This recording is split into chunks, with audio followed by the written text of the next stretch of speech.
You just heard us mention these abortion bills from Tennessee to South Carolina, and even one in Georgia where they have the heartbeat bill. This is something I find so interesting, the need to tell a woman what she can and cannot do with the life she is carrying inside her. Let's touch on this.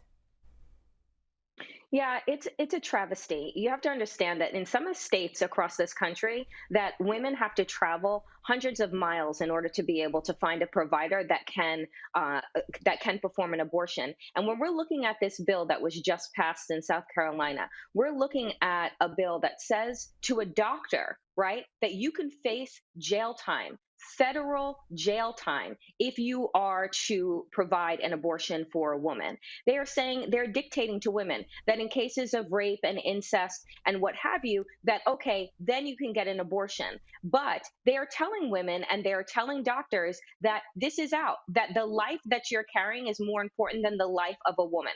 That therefore that women who have to decide for family planning, this is how women leave the workforce. Earlier in your reporting, you were talking about how 2.5 million women have left the workforce. Why? Because they're having to care for children. This eliminates their ability to have autonomy over their bodies and autonomy over their lives, and also their workforce, which eventually is going to affect all of us. And as if that's not enough, Senator Ted Cruz, I know we've seen this all over social media. He was on a flight to Cancun, Mexico, in the midst of leaving his constituents suffering and having to find water, ways to drink it, ways to use it. This again highlights the importance of those that we elect.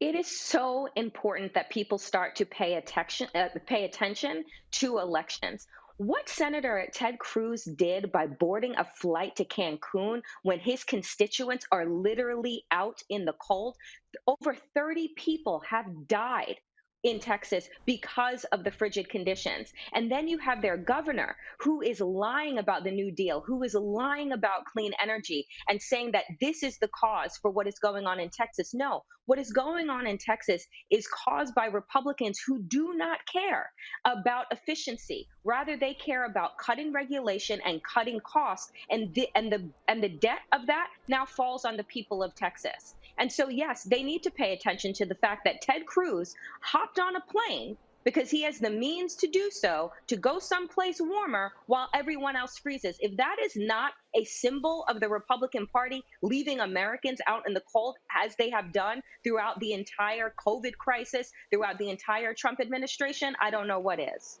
And switching gears, let's talk about President Biden and the back and forth between $10,000 or $50,000 when it comes to student loan forgiveness. How could this help or hurt us and the economy? Progressives are not thrilled by President Biden's announcement at the town hall that he held earlier this week. I mean, the reality is this, that there are people, especially people of color, who are suffering under student loan debt. We tell them, go to school, it'll get you a better job. And you know what happens? They go to school, they go into tens of thousands of dollars worth of debt that then they are unable to pay off. And then they stay in low paying jobs just to try and make ends meet. Or people end up dropping out of school because they cannot afford it. And so now they're leaving without a degree and with debt. And so when he announced that he was not going to do the $50,000 relief and said so that it was based on not wanting to allow for people to get debt relief who went to Ivy League schools, there are low-income people who go to Ivy League schools, right? It is not just the elite that go there. And so the school that you attend shouldn't matter, right? What matters is how we are relieving the stress and the burden of higher education on people in this country, that it will end up benefiting us. Imagine what would happen. We've seen this. We saw it at Morehouse. We've seen it in other schools where there are very wealthy philanthropists that wipe out debt for students. And we need to follow those people and see what they're able to do with their lives, the choices that they are able to make when they're not shackled to this level of debt. And so I think that there needs to be a lot of negotiation and consideration, because there is a big gap between 50,000 and 10,000, and young people are suffering and they need aid.